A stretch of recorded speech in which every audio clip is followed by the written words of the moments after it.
मेरा नाम है doctor Sofia Usama. I am working as a pediatrician in MD pediatrics in polyclinic hospital Islamabad. अगर आप लोग मेरे चैनल पे न्यू हैं तो don't forget to like and subscribe to my channel, ताकि आप बहुत सी यूज़फुल वीडियोस और मज़े की वीडियोस देख सकें। आज जो टॉपिक मैंने डिस्कस करना था वो टॉपिक है विटामिन डी डेफिशिएंसी के बारे में। बहुत से बच्चे ऐसे, बहुत सी माएँ अपने बच्चों को इस कंप्लेन के साथ लेके आती हैं कि बच्चा जो है ना 2 साल का बच्चा होता है, उसका कद इतना अच्छा नहीं बढ़ रहा होता, और या फिर ये होता है कि 4 साल का बच्चा होता है, 4 या 5 साल का बच्चा होता है, लेकिन उसका कद जो होता है ना वो 2 साल के बच्चे जितना होता है। तो इसमें जो है ना हम सबसे पहले बच्चे की हाइट करवाते हैं और फिर ग्रोथ चार्ट्स होते हैं, उनके साथ कंपैरिजन करते हैं बच्चे की हाइट और वेट का। आजकल या वैसे भी पहले भी इस तरह के बच्चे बहुत से आते थे विटामिन डी डेफिशिएंसी जिनको डायग्नोज होती थी। ये बहुत से लोगों को नॉर्मली नहीं पता होता, और अगर आप प्रॉपर किसी डॉक्टर के पास जाएं तो आपको टेस्ट वगैरह रिकमेंड करते हैं, वरना ये बच्चे जो होते हैं वो आपके निगलेक्ट हो जाते हैं। मेन कंप्लेन क्या होती है कि बच्चे जो होते हैं या तो बहुत जल्दी खेलते खेलते थक जाते हैं, या फिर खेलते हुए वो बार बार गिरने की कंप्लेन होती है, और दूसरा ये कि उनका कद उस तरह से बढ़ नहीं रहा होता। तो हमारे पास जब आते हैं, जब हम उसकी ग्रोथ असेसमेंट करते हैं तो वो पता चल जाता है कि बच्चा जो है वो डेफिशिएंसी की तरफ जा रहा है, या फिर न्यूट्रिशनली जो है बच्चा जो है वो लेक कर रहा है, अपनी ग्रोथ उस तरह नहीं कर रहा। तो फर्स्टली तो अगर वो आपको डेफिशिएंसी वाला विटामिन डी डेफिशिएंसी वाली प्रॉपर पिक्चर नहीं आ रही होती तो सप्लीमेंट्स देते हैं और न्यूट्रिशनल रिक्वायरमेंट को पूरा करने की हम एडवाइस देते हैं। अब जो विटामिन डी है उसके मेजर सोर्सेज क्या होते हैं? एक इन्फेंट जो 1 साल का बच्चा होता है ना, उसमें 30 मिनट्स अ वीक सनलाइट का एक्सपोजर होना चाहिए। सूरज की रोशनी जो है बच्चे को लगनी चाहिए। 30 मिनट्स अ वीक इतना ज़्यादा टाइम नहीं है, मतलब 30 आधा घंटा पूरे एक हफ्ते में। लेकिन ये है कि क्योंकि हमें पता नहीं होता, बच्चे ज़्यादातर अंदर अंदर रहते हैं, तो इन बच्चों को जो है डेफिशिएंसी होने के चांसेस होते हैं, और फिर डेफिशिएंसी जो होती है वो प्रोलॉन्ग करती है 2 ईयर्स 4 ईयर्स और आगे तक जाती है। ठीक है। तो आप इसके अलावा और सोर्सेज क्या होते हैं? सबसे पहले हो गया सनलाइट हो गया, ठीक है। सेकेंडली जो है फिश लिवर ऑयल होता है, जिसको बोलते हैं मतलब मछली का तेल होता है, ये विटामिन डी का रिच सोर्स है।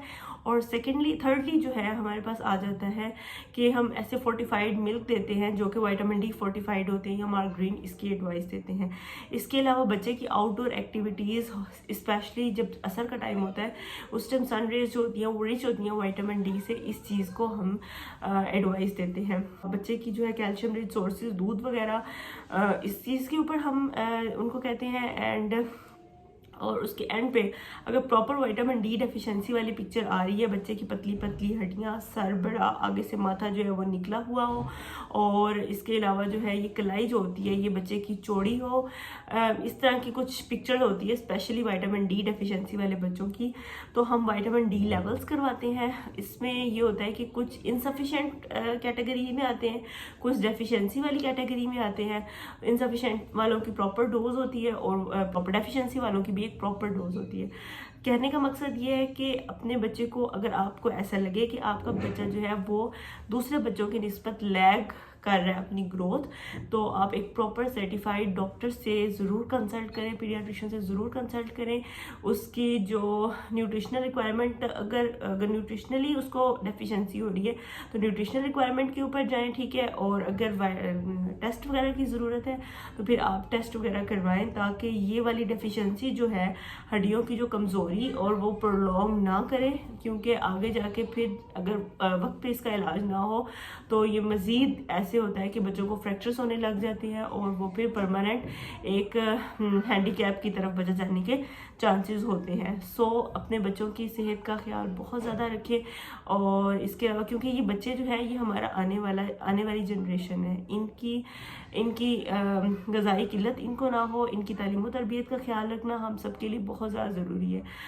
इन वीडियोस बनाने का मकसद भी इसीलिए है कि जो चीज़ मैं इंफॉर्मेशन मुझे मिल रही है, जो चीज़ मेरे लिए न्यू है, वो मैं ख़ुद भी समझूं, अपनी फैमिली में भी इस चीज़ के बारे में इंफॉर्मेशन दूं, और जो चीज़ मैं अपने लेवल तक कर सकती हूँ वो करूँ, और मैक्सिमम लोगों को इस चीज़ का बेनिफिट हो, ताकि आप किसी बंदे को बता सकें।